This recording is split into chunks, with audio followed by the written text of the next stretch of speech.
somebody gave her 23andMe as a gift. And she found out, oh, my dad's not my dad. My dad is actually the local town priest. Why do you think people are so quote unquote unhealthy? We've created a world that our bodies weren't designed to live in. Our bodies are designed for scarcity. We are within 5 miles of 5 different grocery stores. Is marriage still worth it? And I was like, yeah. And I gave just like stock answer. And she goes, no. It is for you. Is it still worth it though? Do you feel like therapy can be more harmful than helpful now? She said, oh, you've got answers for everything. You can't sit in my presence and be okay with you. Wow. Ooh. And they have no business walking somebody through the aftermath of sexual trauma. I need advice. Do I keep trying to heal this friendship? No. Ooh. The friendship's over. We let our feelings drive everything.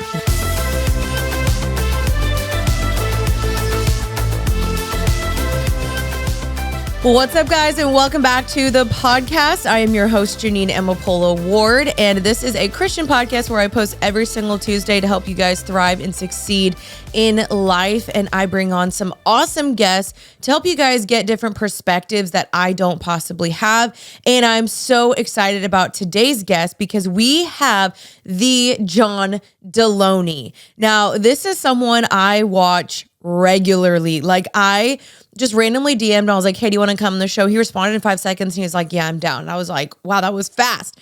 And it was so exciting because Caleb and I went to Nashville. We scheduled it. It all worked out. And he was an awesome guest. Now, he has a show here on YouTube and it's called the John Delony Show, where he literally gets the craziest calls from people. And I kind of want to do my own segment like this now because I think it's just so fascinating. However, he's a professional and he gives advice to people and he helps people with their really traumatic situations, relationship problems. And so we bring him on to talk all about that. So if you don't know who John Delony is, John Delony is an author. He is a mental health expert, a radio show host, and he has 2 PhDs from Texas Tech. He has over 20 years of experience in crisis response, higher education, and counseling. And he is also the host of his own show, John Delony. So he has so many amazing credentials that just make him so obviously qualified to talk about the things that he talks about. We talk about parenting. We talk about why marriages are failing. Is marriage really worth it? Because people have asked him, is marriage worth it? And we also get into talking about social media. There's many amazing things we talk about in this podcast. He really just does provide a different insight. And also, I submitted some of your DMs to him where you guys needed advice on a specific situation and he answers it. So that will be at the end. So make sure you guys stay till the end. So I hope you guys enjoyed today's episode. We have more amazing guests coming soon and let's just get right into today's episode. Okay, John Delony. What's up? Delony, yeah? Delony, yeah. He accidentally called you baloney yesterday. It was a rough childhood. I could imagine. Yeah, dude. Baloney. Yeah. Welcome to Happy and Healthy. We are so excited to have you on. We're huge fans. We're fans. Your videos popped up on YouTube and I was like, what's this about? She cheated on her husband with 3 other men? Like, yeah, dude. Had to click. So I've literally been like nonstop watching your videos because they're so intriguing and you give the best advice too. So I appreciate that. Are any of those prank calls that you get? I think in all of the time I've been there, I think there was one that I'm like, I don't know about that. And it wasn't a wild one. I think, you get to start asking questions and people run out of answers and you realize, I don't know if that was a real experience. Right. But no, we've got some call screeners that they're world class. And so they dig and dig and dig. Yeah, no, you got a good team, I feel like. Yeah. This show is sponsored by BetterHelp. We talk a lot about red flags in relationships, things to avoid, warning signs that someone may not be the right fit. But what if we focus more on the green flags, the qualities that make a relationship strong, healthy, and fulfilling? For me, a big green flag is emotional safety, the ability to be yourself without fear of judgment. Another, mutual effort. The right people show up, not just when things are good, but when life gets messy. I already know I'm going to need more of that type of emotional safety after having the baby and having my people in my corner, and therapy has helped me communicate those needs. But here's the thing. Sometimes it's hard to recognize those green flags and communicate when you need more of them. And that's where therapy can help. Whether you're dating, married, or just working on yourself, therapy gives you the tools to better build connections, set boundaries, and truly understand what a healthy relationship relationship looks like. BetterHelp makes getting started easy. It is fully online, so you can connect with over 30,000 licensed therapists from wherever you're most comfortable. Plus, if your first therapist isn't the right fit for you, you can switch at any time with no extra cost. So discover your relationship green flags with BetterHelp. Visit betterhelp.com/happyhealthy today to get 10% off your first month. That's BetterHelp, HELP.com/happyhealthy. Thanks so much for coming on. We're super excited to have you. I'd love to just hear from you like a little bit more about your background, because you are a mental health expert. You have a PhD. You love helping people. So He has a lot of degrees. You have a lot. Yeah, I feel like I'm with low self-esteem, man. You went to Harvard. I've done a lot of stuff. Yeah. I'm like, what did John not do? So give us your whole LinkedIn. Oh man, so it's annoying. At the end of the day, I graduated undergrad with a degree in humanities, which allows you to do everything but nothing, right? And so then I bounced around to different theology, grad programs. I tried to get a master's in theology, and I was bored within 5 seconds, and a master's in philosophy was bored. And then I ended up a high school teacher, which I loved, and there's a whole story behind that. I was a high school teacher and a basketball and track coach, which was probably still my favorite, funnest job. Yeah. And then I had some great mentors there, and then I got a job way over my head as associate dean of students at a tiny little faith-based school in West Texas.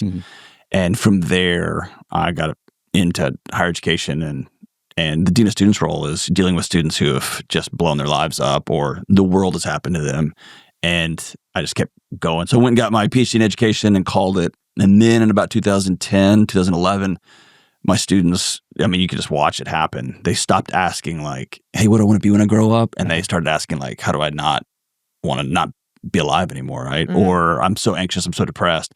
So then I had my own issues. And so I went back to college just to figure out how to love these students better and then love their families better. And then I started helping students, and then a mom or dad would call and be like, hey, do you have an hour you can talk to me? And that just became my world. And then I started partnering. My dad was a policeman. He was a SWAT hostage negotiator in Houston. So then I started doing that in West Texas. And so then I started working with police officers. And so it just became a whole world. And all that to say is I went back and got another PhD in counseling just so I could learn how to do it. Just I could sit with people. And now I'm a YouTuber, I guess. So you became the associate dean of students. You go back to Texas Tech. I went to Lubbock Christian. Yeah. Okay. And so Lubbock Christian and Texas Tech are on the same street. Okay. And so I was doing my grad work.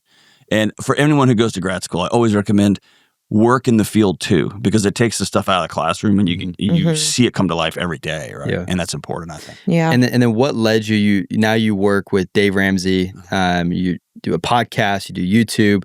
What led you to, being in academia and mental health? You wrote a couple books to ultimately leading you to working with Dave Ramsey. So it worked the other way. So my whole life was dedicated to not existing on the internet. My dream job was getting a call at 10 o'clock at night, and there's somebody in the city who can't call a therapist. Right? You can't just pick up a phone call and call a therapist.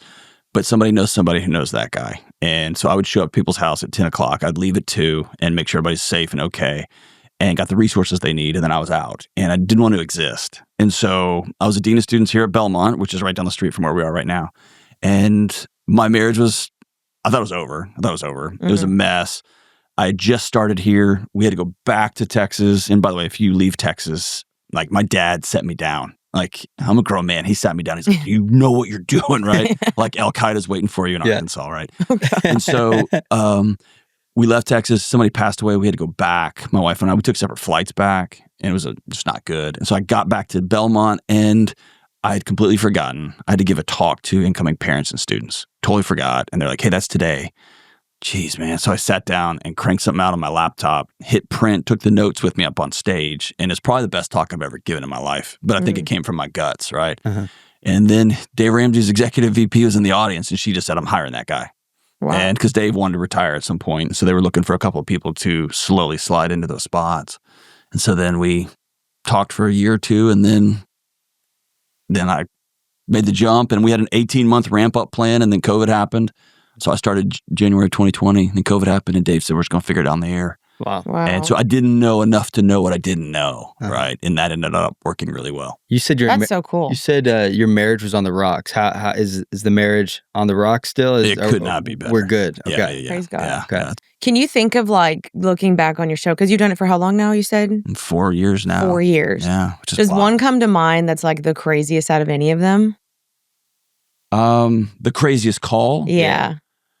So here's a weird thing. I'm pretty, I would say good and bad. I'm pretty good about wiping it. Like you get off the call and the show's over and I have a little quick 10-second process and it's out, right? 2 calls have haunted me. One funny and one of them was a dad at Houston was an engineer. He's with 5 kids and he had a haunting, I know that man that is 45 or in his early 40s. He's got a house full of kids. He hates the skin he wears. He hates his job. He hates his life, and he is completely stuck and doesn't know a path forward other than just keep hitting it harder and keep going. And that guy's voice haunted me. And then the other one is a recent one that just came out, and it was a woman who, the spoiler alert is her and her husband, like, were kind of rocky, and like every marriage gets. Mm-hmm. And it's kind of a joke 5 or 6 years ago. It was, what happened? We had a threesome. It was kind of funny. And they were making a joke about it. And then I saw this one. It became over time like, oh, what about him? Or what about her? And it became like a funny inside joke that was kind of a bonding thing, right? Just them being silly. That led to oh yeah, and then oh yeah, and then oh yeah. And then I'm putting your ad on in one of these online swipe things. Okay. He did. And then then all of a sudden 5 years later, there's a knock on the door and they're like, oh, we're doing this. And listening to her, she said something that just stuck with me. She said, I can't tell you how not me this was. And that sentence, like a threesome is like sensational, right? YouTube clicks on it. But I don't know anybody who's been married for any length of time who hasn't found themselves by degrees suddenly ending up in a situation, saying a thing, doing a thing, acting like I don't know this person, but here I am, right? And so I think sometimes those sensational calls allow us to hear something that's pretty close to home, but have some distance from it, right? Right. There was a woman who called once and her husband, she found out she got like, somebody gave her 23andMe as a gift. And she found out, oh, my dad is not my dad. My dad is actually the local town priest that has been kind of in my life for a long time, right? And so that's sensational, but every one of us at some point in our life finds out our dad's not who we thought he was. He's not as strong as we thought he was. He wasn't as perfect or as bad as we thought he was. He wasn't as evil as we painted it, right? And so I think that is just, it allows us to hear it, but also keeps some space. You said that guy's voice haunted you. Yeah. Why did it haunt you? Because I know that guy. Yeah. I know that guy getting like walking across the stage with some degree that was supposed to heal me and getting like, you get the assistant, like vice president. And then you like the next day it's like, all right, that's worn off. How do I get associate? And then how do I get full? And then like, I know that guy and you just find yourself at the edge of a cliff and it's a terrifying place to be. Yeah. And I've got the benefit of having gone off the edge and it's like, oh, it's not so bad down here. Right. Yeah. Do your friends in real life come to you for counseling or are they just like, nah, this is too close to home? No, I mean, I guess I don't consider myself a counselor. Okay. And so, yeah, in the same way, one of my best friends in the world, John, owns a HVAC company or is the CEO of an HVAC. So I will never Google what air conditioner to buy. I just text John and he tells me. One of my other closest friends in the world is a banker. One of my other closest friends is a salesman. So if I have a question about banking, I just call him. And so I think in that way, when their marriage is silly or one of their moms is about to pass away or like one of my buddies just lost his mom to Alzheimer's, yeah, he'd call and be like, hey, we're struggling with this. I can't see a path here. And so it's less like clinical and more like, no, I've been down that road a couple of times. Here's a lighted path for you guys. Okay, so before we started the podcast, you were talking about a specific question that kind of changed your mindset on this certain topic. Can you kind of go into what we were talking about earlier? Yeah, I don't know if it's a mindset shift as much as I guess I just kind of sleepwalk through life on stuff and you just do the next thing you're supposed to do. And I had finished I was in like a book signing line at some live event and somebody asked me while I was signing her book, is marriage still worth it? And I was like, yeah. And I gave just like stock answer. And I just told this long story about my wife on stage. And she stopped me and she goes, no. It is for you. Mm-hmm. Is it still worth it though? And man, talk about like, I think, you know what I mean? I start stumbling around and that just sent me down a rabbit hole. And that's probably a year and a half ago now, maybe a year ago. And it just haunted me. Like I couldn't give a compelling economic or psychological or emotional or spiritual. I couldn't give a good answer. And so it's kind of been my obsession. I got back and I asked the person who runs my life and I said, get on Amazon and order every book with the word marriage in it. And she was like, that's a lot of books. There's a and lot of books get out there. all of them.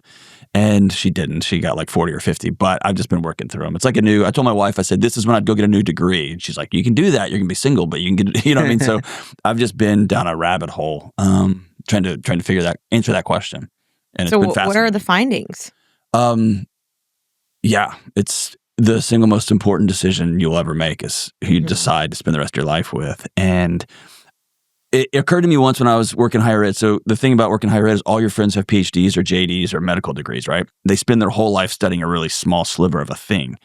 And so if you ask the question, hey, what do you think about? So I remember asking a friend like, hey, what do you think about DEET? And she was like a medical researcher, right? Should I put bug spray on my kids? I remember her saying like, well, I think this and I think this. And she was giving me a dissertation about it. But then I saw her spraying bug spray on her kids. And I was like, oh, that's what you believe, right? And so I just quit asking the question like, hey, what do you think about something? And I just ask like, what are you doing with your kids or what are you doing with you? And if you take that question and put it on the marriage stuff, people who are educated and people of means are still getting married and they're getting married a lot. And it just says, the evidence shows if you get married and you get married well and you do marriage well, then everything in your life is good. And if you marry bad, everything in your life it's like compound interest the other way. Everything is exponentially worse.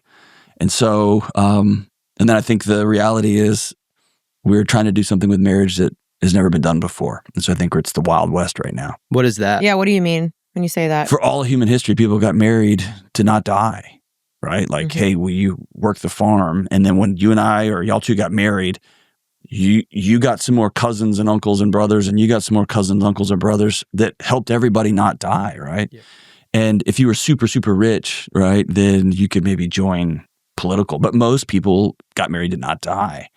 And then a couple hundred years ago, like, I mean, right now you can pick up your phone, hit a button, and they'll deliver food right here, right? And that problem has plagued humanity forever.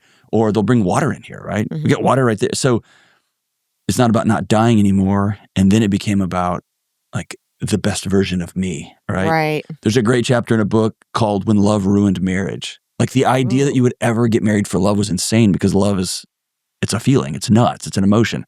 You would never tie your ability to not die to something so fragile. And that's right. That's how we live now. And so we're trying to be co-earners and co-parents and we're supposed to be hot and still having sex into our 90s, right? And we've got all these surgeries and technology. Like we're just trying to do everything. And you have to be my all, my muse, my everything. But also you have to run my business. And we've never done all this all at the same time. Right. Is that what you think is contributing to like the brokenness with the anxiety and singleness, or even people who are married, because we're so focused on our feelings or how much we're loved, how much she's serving me, or how much, is that kind of the mechanism that is producing a lot of that unfulfillment? That's a big question. I think it works in that kind of a figure eight, kind of a dance, if you will. But over the last 100 years, and especially in the last 10 years, we've pulled the thread on everything. We pulled the thread on faith. People don't believe anything anymore. We pulled the thread on education. We just, like most people thought most of the time, I'm just going to send my kids to school, and it's going to be in everybody's best interest. Even if I know that to be true empirically, nobody believes that anymore. Same with medicine. Like now people leave their doctor's office and they're like, oh, I bet they went to med school, man, right? Or they leave their lawyer and they go out and Google what the lawyer just said, right? And so true. Politics. We all knew politicians didn't tell the truth, and it was WWE, but whatever. We all believed at the end of the day, our politicians wanted what was best for most all of us. We don't believe that anymore. And so we literally have nothing. There's no tether left. The only thing we have is work, and that's where it has taken the role of our families. We learn about race. We learn about what's appropriate sexually. We learn about like when we have to show up and what excellence is. We learn from work now, not from families and not from school and not from our churches. And then we learn what our value is by a lover, right? Like, do you still love me? Am I pretty enough? Do you desire me? And we make everything about us, right? And we take everything. Dude, I spent so many years, my wife she goes to bed really early and I get up really early. And so we pass each other the night. We'd get done with the evening. Let me be honest, she would do most of she'd put our son down. And then there'd be about an hour, right, before she went to bed. And then she'd go clean the kitchen. And I took that so personal for so long. Like, you could be having this, but you'd rather have clean dishes, right? And it made me nuts. And not one time in year 1, 2, 5, 7, did it ever occur to me to ask that question. I just sat there and burned. And then I thought, oh, I need to make more money. Oh, I need to get better abs. Oh, it's because she doesn't like this. I made up all these stupid stories that I got out of some locker room somewhere.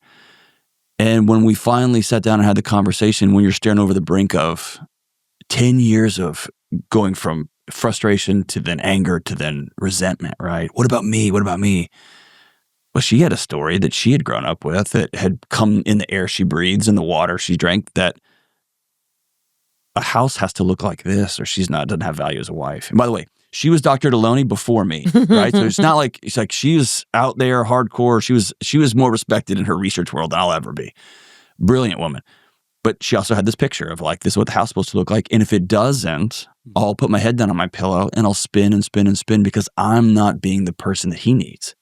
And then here I am, look at these abs and look at my bank account, which, by the way, neither of those were great at the time. Yeah. But it wasn't until just a few years ago when she was like, it was never the point. And I just started finally, I heard it 10 years ago.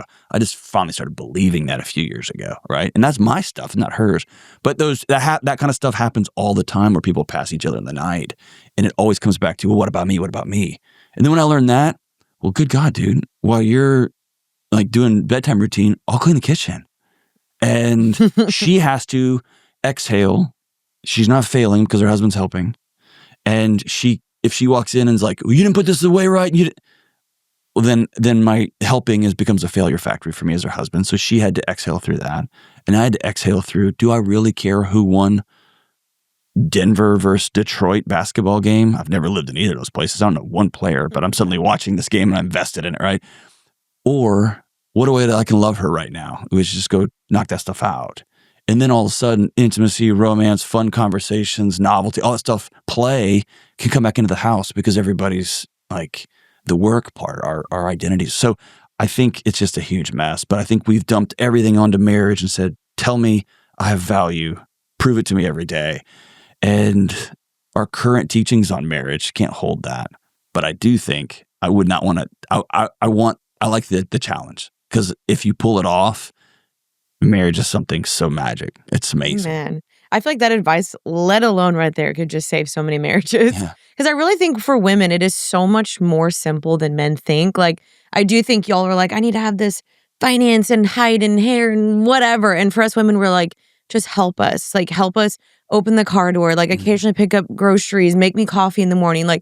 I feel like it's so much more simpler than y'all's minds probably think.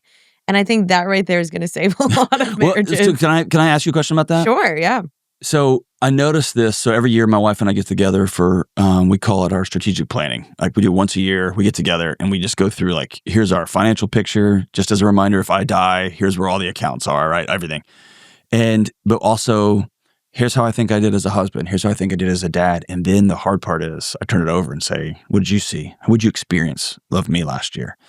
And what was the good stuff, the ugly stuff? And we give each other permission to talk about that. And then we plan who we want to be as a couple, et cetera.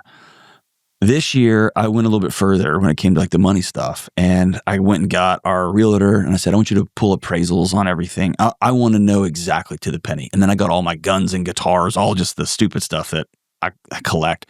And I put it in a spreadsheet. And so I put everything. Here it is, right? If I die tomorrow, here's what I think you can sell the stuff for.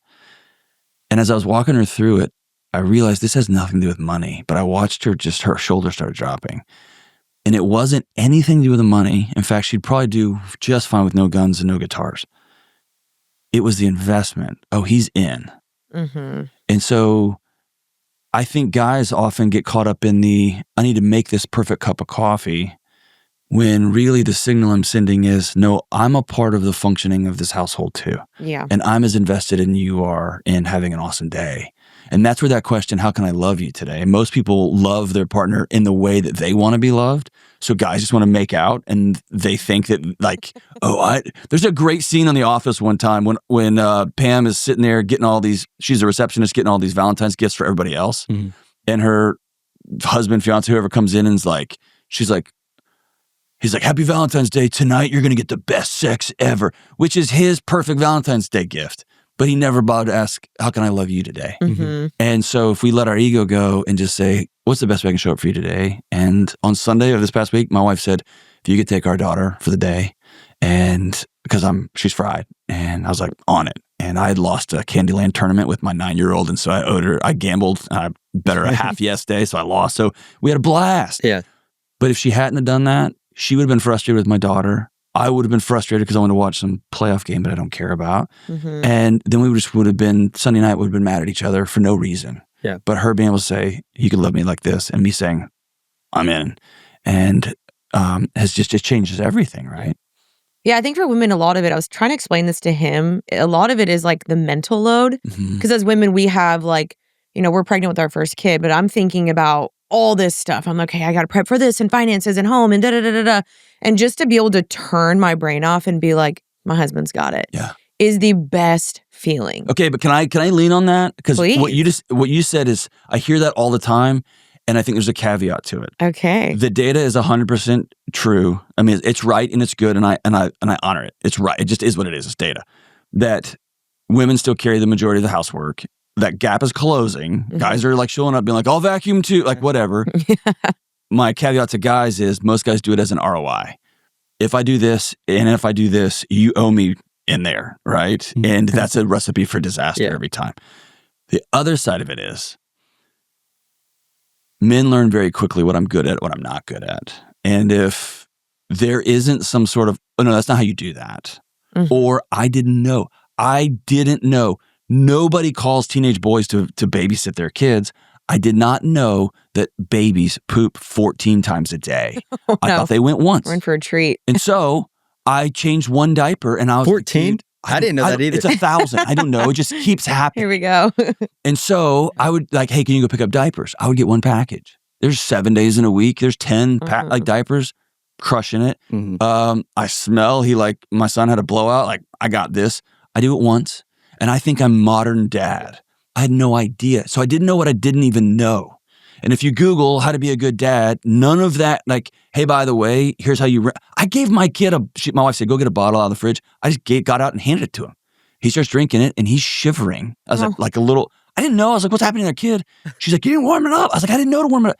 But here's what happens. Over time, I know that I'm not vacuuming right. I know that I didn't make the bed in the exact right way and put 500 pillows in the back in the right order. Sorry, but babe. Hold on. Here's what happens. Then what guys start to do is they go where they're successful. And I learned early on, probably the best gift for this house is if I'm not here very much. And I can go there at work where they tell me I'm doing a great job and then I can make money for the house. I'll do that.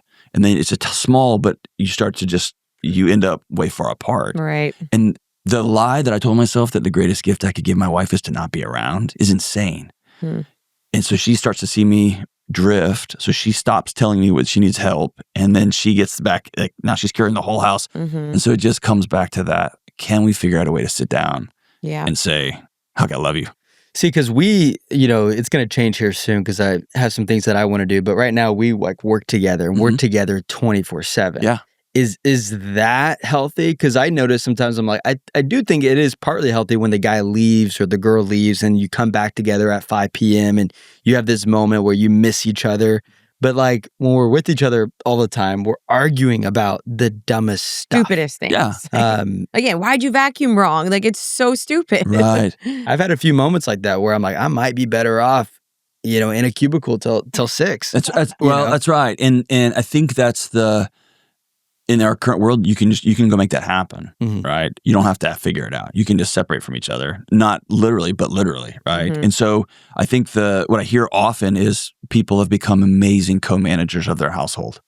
We have the pickup schedules down to a dance. We've got the tutoring schedules and the who picks up piano and all that kind of stuff. We have a cool app that lets us share shopping. And dude, there's no passion in that house. There's no romance in that house. There's no play in that house. You stop being friends, right? Yeah. And the Gottman's like, if you distill it all the way down, you got to be good friends. Like, you can work together, fight together, laugh, be loud. I don't yell at my house at all. I just never yell. I'm just an anti-yeller. But dude, I get real intense and real quiet. I can see my wife calls it silence with violence. She's like, "Oh, we know not to go in there." And I'm like, "What?" And I get all self-righteous because I'm not yelling. It's the same. I'm actually worse, right? You're just yelling in your brain. I'm yelling with she calls it a nuclear reactor. But she's like, everybody in the house knows that you're mad. And I'm like, no, they don't, right? It's just stupid. But so can they work together? Yeah. I think, but it goes back to we've created the loneliest generation in human history, and especially men try to dump everything on their wives. And like, you got to hold my friendship. You got to hold my shoulder to shoulder. We got to do this stuff together. And so, yeah, you can work together, but I think it's really extra important that you go have guy friends and that you go have girlfriends and you'll go do stuff. She let me go golfing this last weekend, and we're getting a new roof. And I already had this roofer. He was ready to go. And it was going to cost me, $9,000 for this new roof. Wild, yeah. With insurance. And my guy I was golfing with, he was like, dude, I got a roofer right near you. He goes, he'll do it for free. And we saved $8,000 just because she let me go be with my guys. It's a fun story you've told yourself. Well done. Dude. And I told her, I was like, this is why golf makes marriages happy. This is why God created men to hang out with other men, to help each other, That's what he's telling himself. Just keep telling that's right. I think having, like my wife now will come and be like, hey, you need to call your buddies. Like, she can feel it on me, right? Whenever playing, whenever I'm like, hey, I'm going to join with this band for a show and we're going to go do a thing. She's like, yes. Even though she gets quote unquote less of me at home for a season, she's like, I always get a better version of you because you're like playing music, you're all being goofy, y'all being loud, you're doing stupid men stuff. Like, it's all good. What do you not do? Like, genuinely. Yeah, what are you bad at? Dude, a lot. Trust me. I'm a mess. I'm hard to be married to. I'm kind of a mess. I just like playing music. I grew up like a punk rock kid. Okay. That was my number one dream, was to be like a metal singer. Okay, we see the tattoos. So that's what I really wanted to be. Yeah. But it just didn't work out. Man. That's funny. I'm not very talented. But no, but a lot of guys use the golf course as Xanax. They use it as like, dude, it's good. It is. It's so good. And you get that itch. I'll be catching myself daydreaming about just 100 yards out, pitching wedge in hand. He's dreaming about it. Striping it. Yeah. And a hot dog at the 9th. You turn to the 9th hole and you get a warm hot dog. Yeah, I just died inside. Oh my God. But I do the same thing with hunting, right? I do the same. I don't think those are bad. I think it's all good. Yeah. I think am I coming back a better version of myself, or am I coming back more checked out in my home? Yeah. Right. Okay. So actually, I want to recenter because I want to get back to that. Okay. Because you have these crazy calls. You have people calling you with all sorts of situations. Why do you think people are so quote unquote unhealthy, or that there's so much there's so much brokenness? Because people, you kind of mentioned a little bit where there's like this slow drift and all of a sudden people wake up and they're like, how did we get here? I'm not necessarily just talking about marriages. I'm talking about with in-laws, with the relationship to yourself. And I know you have obviously the PhD in counseling, but even like faith aspect, like where are we going wrong? You can talk mentally and professionally, but also like faith-wise. Where are people going wrong where these relationships keep imploding? Relationship with ourselves, relationship with other people. I honestly think we've solved for every problem. We just did. And so the only problems we have left are in our heads. And that is manifested at how we feel. And so everything goes on how you feel. And if a preacher says something that makes you uncomfortable, well, then he must be wrong, because feeling uncomfortable is now a pathology. It's a thing to solve, right? And I don't think we got there like nefariously. I love leather seats in a car. I like it. I like a heater in a car. I was playing my music way too loud. I love all that. but it comes at a cost. So now if my radio doesn't work, suddenly it's like my day's not going to work right. Or if my heater in my car and I have to drive the 5 blocks I drove over here in the cold, like suddenly it's like a injustice, right? And so we let our feelings drive everything. And feelings, that's just not their job.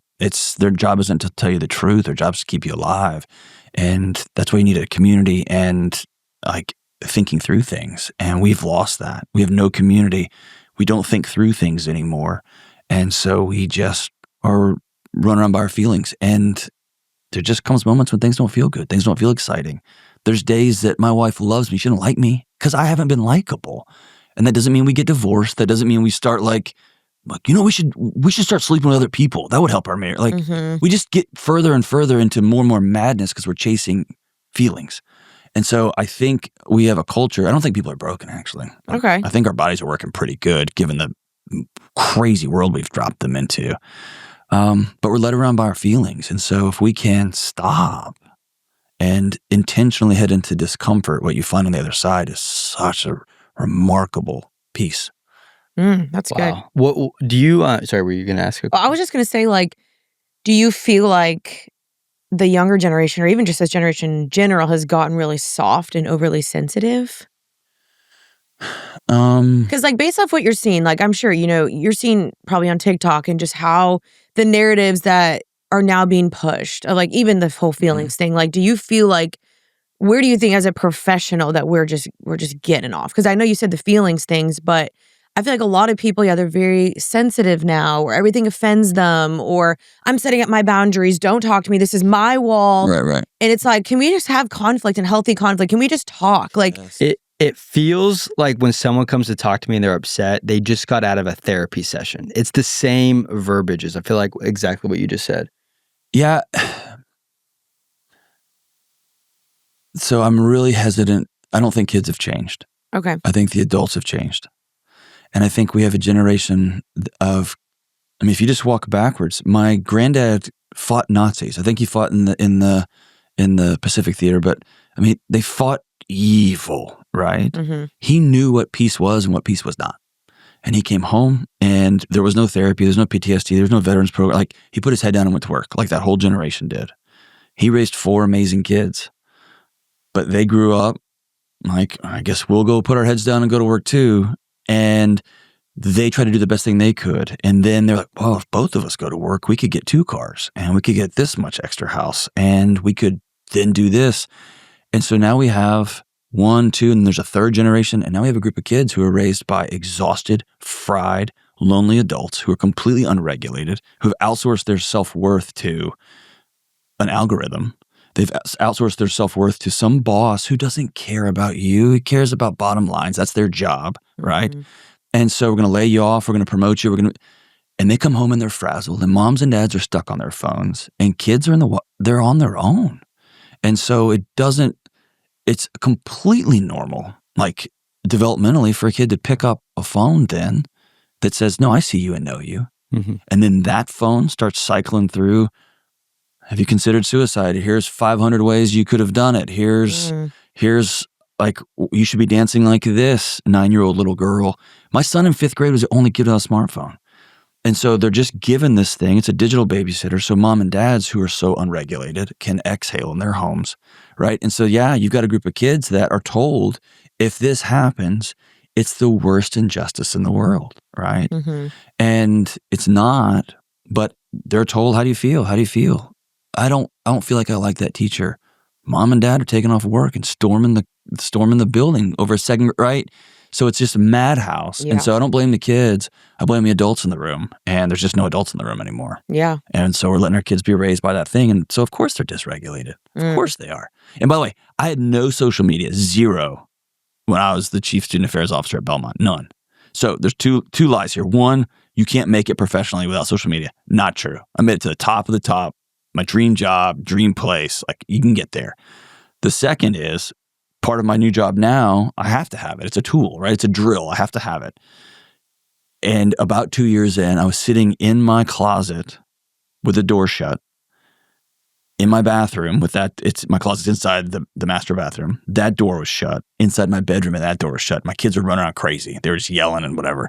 And I was just scrolling, hiding. And I started laughing. I was like, oh, they got me. Yeah. Like they're good. And if they get me, a guy who's trained in it, who's avoided it because I know how bad it is, and I'm in there just snorting it off, but I'm just scrolling away, then they're better than us.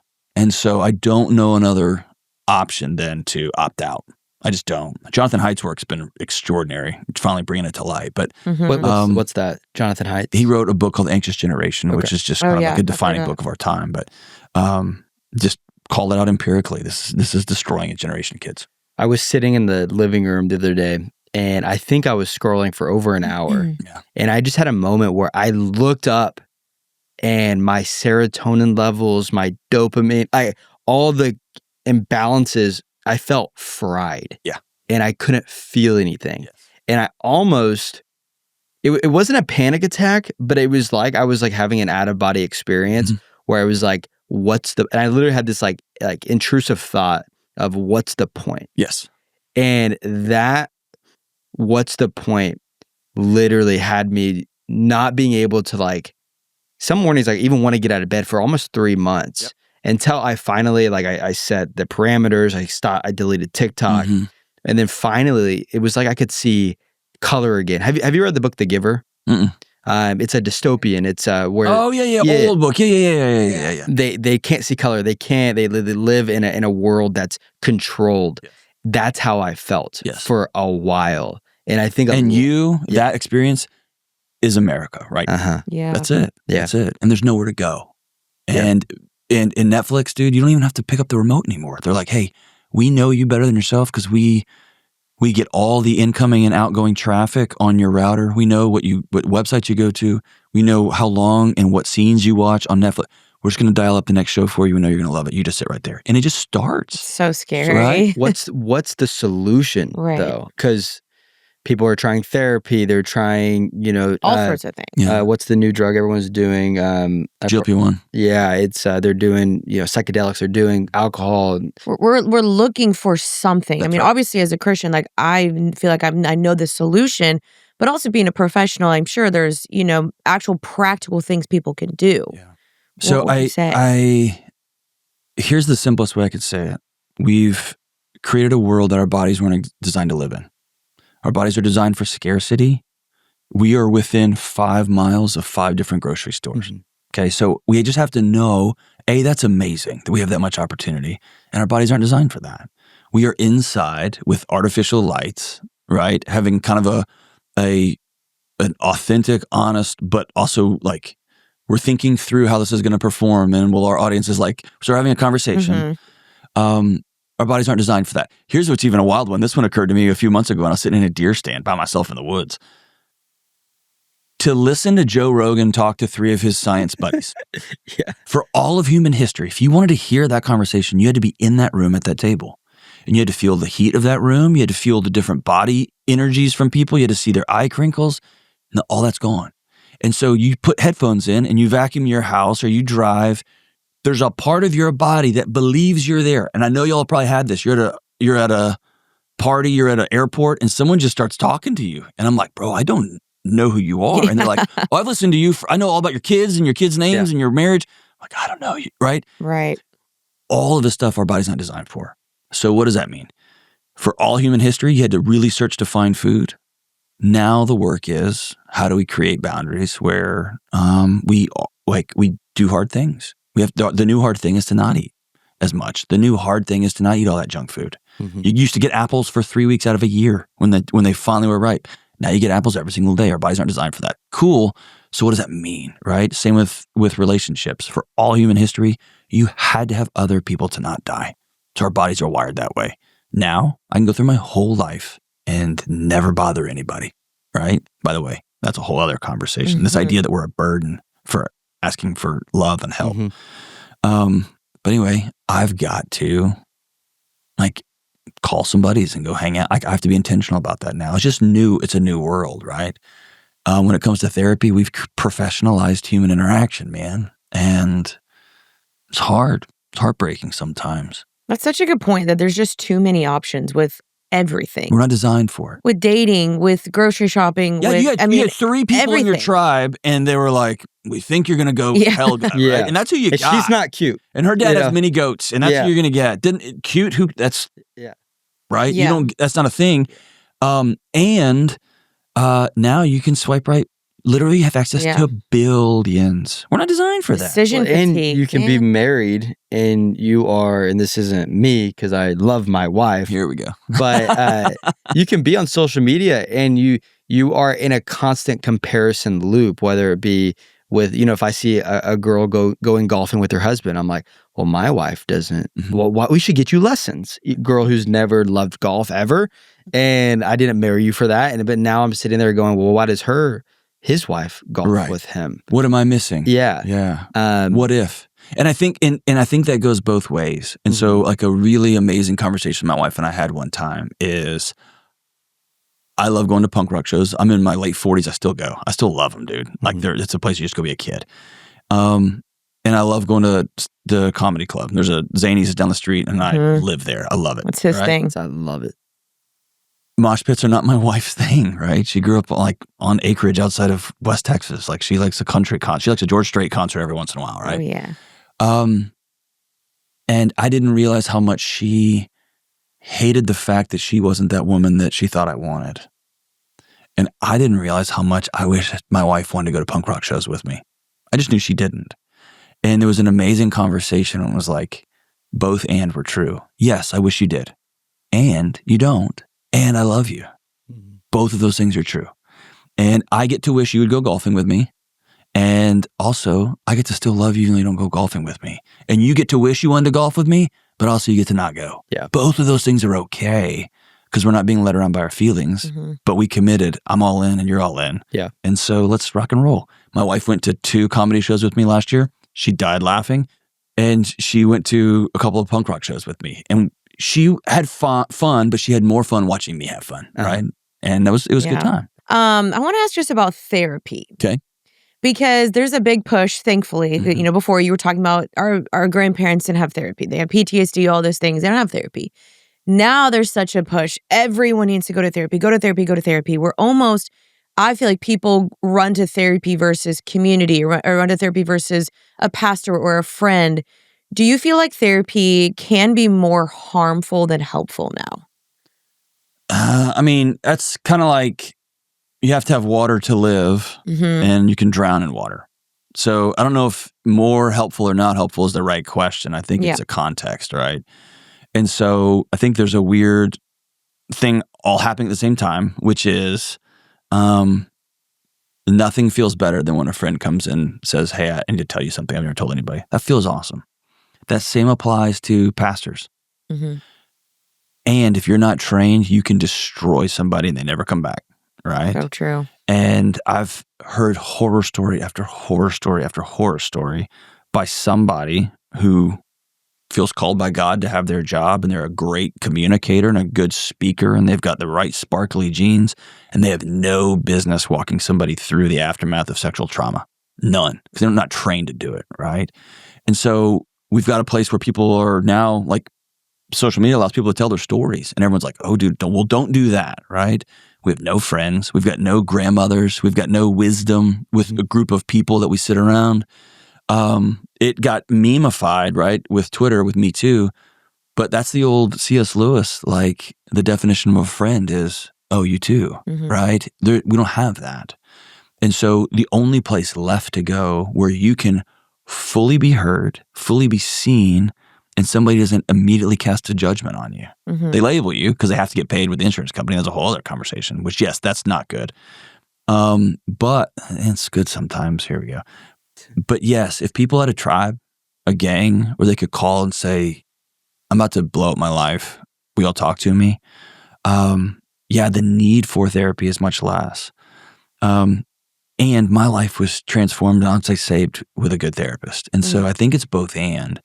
Both times I've gone to several therapists over the years, and of course I was trained to be one for a long time. The best therapist I've ever sat with usually have some sort of statement like, my goal is to work myself out of a job with you. We're here to solve some challenges and to give you some tools and then you got to go out into the wild. And so if you go, when somebody says, I've been seeing the same therapist for 5 years, I always stop them. Be like, you probably should change therapists because what you're doing is not working.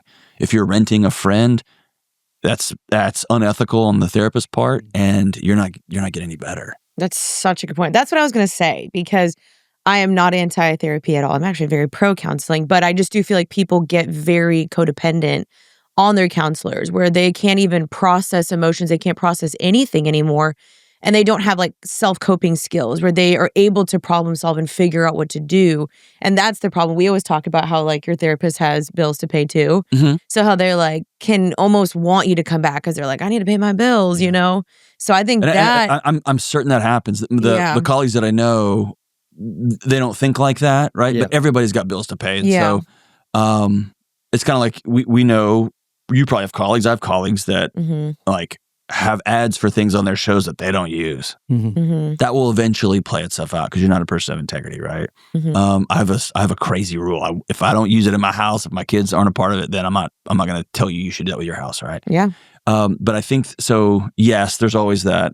Same with a mechanic. Same with someone selling you insurance. I mean, anybody that's got goods and services to offer, they always have a chance they can be trying to rip you off, Right.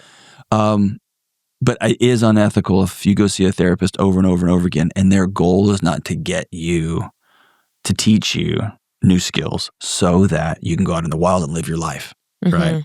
That's good. It's all frustrating. The few times I've done therapy, I felt like it took 5 sessions to get them to speak back to me, and I'm already $500 in the hole. Yeah. And you're like, will you please say something? Because and not all are like this. A lot of my closest friends are therapists. They'll probably watch this and get upset with me. But like, it is frustrating when you're in these moments and you feel like you just want advice, but it's such it's a process. And I'll tell you this. So, in fact, the woman who I've seen her off and on, but for some real intense, gnarly stuff, for a while. She's right over here. She's an oracle. We go afterwards, and she's an oracle, dude. Yeah, she's unbelievable. The way I remember this story, and it's important to even phrase it like that because I'm confident it didn't happen exactly like this, but the way I remember it is we're having an interaction one time after some really heavy sessions, like childhood stuff, like really heavy stuff. And she leans back and she smiles. In my head, she golf clapped me. I don't think she would do that, but I think she did. And she's like, I've been wondering, and I was right. You're smarter than me, John. I was like, what? And she kind of laughed and I laughed. And she's like, you've read more. You've got more theories you can rip off. You've got more answers to these psychological things I'm asking you. Like, you're smarter than me. And I started laughing. And she goes, so next time you come to counseling, we're going to say nothing. And I was like, I'm smart and I know that therapy is talking. And she said, oh, you've got answers for everything. You can't sit in my presence and be okay with you. Wow. Ooh. And I remember going, whoom, like it was just whoom. And so I think if you're going to counseling, if it's uncomfortable, that's where the work is. And if you're so frustrated that someone's not just popping answers back at you, sit through that discomfort. Why am I so unable just to be at peace? Why is every interaction a dollar amount?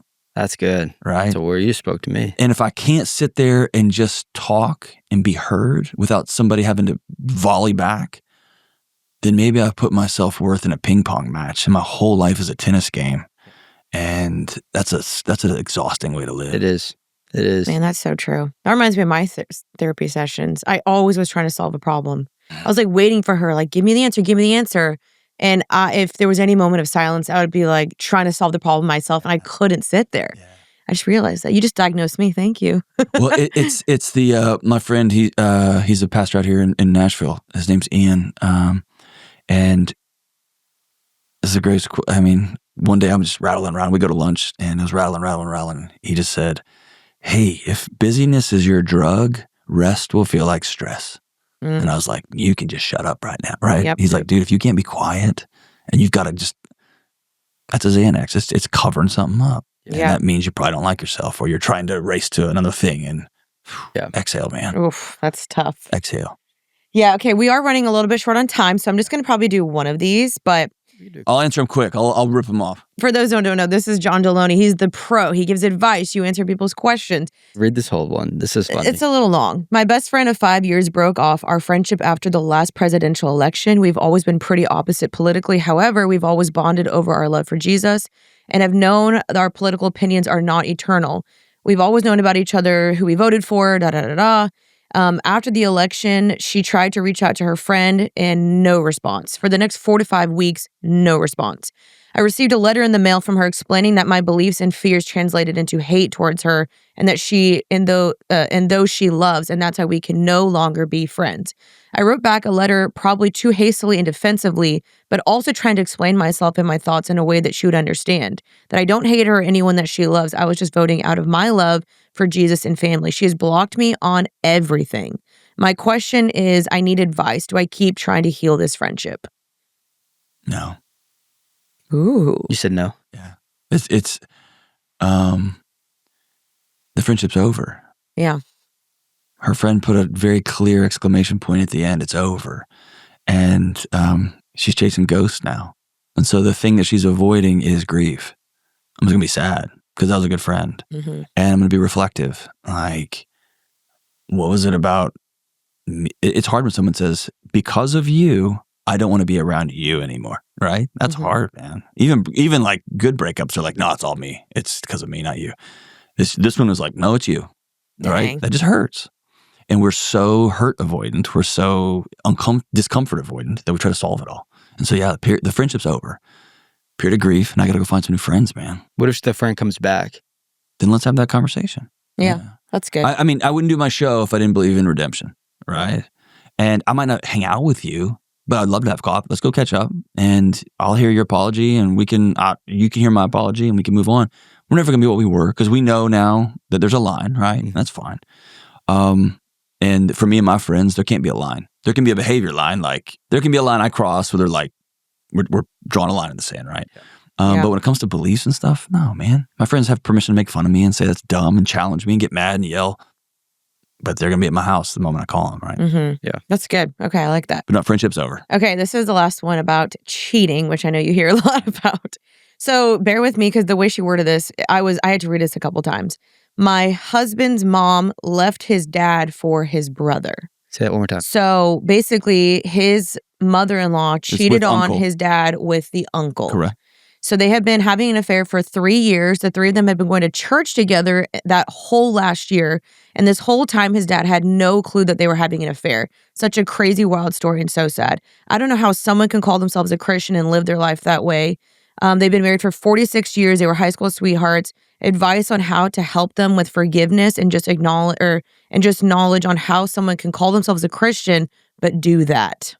I would immediately set down the judgment. Mm-hmm. You don't know what's happened in that house for 46 years. You don't know what's happened between them for 46 years. You have no idea.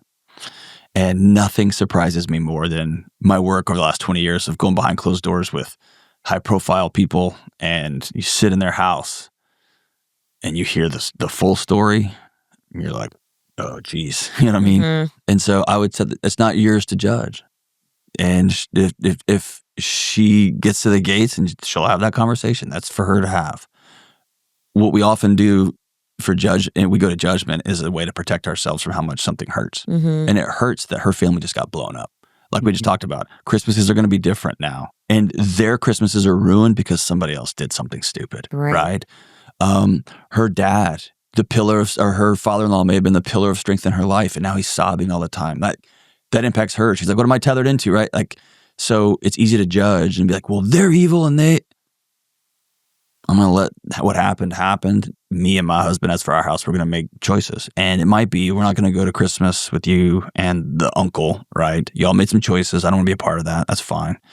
But that's I statements. That's not you statements. Uh-huh. That's right? good. Here's what we're going to do. And you've made some choices. Cool. Here's what we're going to do. And I might have to block you. Whatever, right? And dad can come stay with us because I'm heartbroken. That's good. I like that. But like, what are you going to solve? Right. How do I tell her? What can you do? She blew her life up. Like, she's not dumb, right? It's not like she didn't see this coming. Yeah. And so that's just wasted energy. That's good advice. I like that. Is that fair? Yeah. That's very fair. No, I think that was really good. Who'd you vote for? No, I'm just Yeah. Jesus. Yeah, right. A good answer. This was Thank you for coming on. This was so fun. This was like kind of like I'm low key fangirling just over this whole conversation because we've watched you so Do you have much. like one big question you've wanted to ask? Man, I had so many. Might be over a lunch question. What's the personal one? What's the one personal one that your followers don't know about? We have 3 minutes. You got this. What is your Christian most controversial like Hot take that you're like most people believe this? I don't believe that. Ooh. I think the church should be the single most sex positive place on planet Earth. I think there should be no place on earth that doesn't talk more positively and openly about bodies and sex and how amazing it is and how fun it is, especially in a context. Mm-hmm. And I think that about many number of things. But the church, I think, has been, and as somebody who goes every week, like I sit at the table, has colossally failed on connectivity, on human interaction. Or to quote Rich Mullins, we have way, way over spiritualized Jesus. The guy walked with people and sat down and fed hungry people. And he sat down with the least of these and said, I see you and I love you anyway. And we miss that. And so when it comes to kids are going to their phones because no one else will talk to them about sex. Yeah. Kids are going to pornography as sex ed because no one will talk to them about it. No one will, like, you just get what I'm saying? So that's my big hot take. Yeah. If people want to change everything, last hot take. We've got the exegesis. I remember a buddy of mine who was a theology professor, and the words he said was, if somebody hires one of our MDiv graduates, our Masters of Divinity graduates, to lead a church, this is what the words he used, they're committing theological malpractice because they've learned how to deconstruct Greek. They have no idea how to sit with a hurting widow. And so churches have to start Human 101 classes. How do we be humans again? How do we be Christians who are dealing with AI? How do we be Christians who are dealing with broken marriages and with all the choice we're talking about? Like, it's easy to say, we got to stop eating. How do you do that? Right. Churches should be the hub of that and own that. And we don't. We outsource it. So agree. We outsource it. And we just talk about like, well, the Greeks, we're done with that. We're done. We can ChatGPT that now. We don't need it. What we need is you, pastor, you ministers, walk us through how to live and hurt and grow and laugh. Walk us through all that stuff. I think that's such a missing element. I completely agree. Oh my gosh, John, thank you so much for coming on. Thanks for having me, guys. Thank you, brother. Epic. Thank you. Guys, go check out his books, his show, the John Delony Show, which is, it's very engaging, I will say. Good job to your team, because I've been watching that every day. And thank you for coming on. This was awesome. Appreciate you guys. It was so fun. Thank you so much, brother.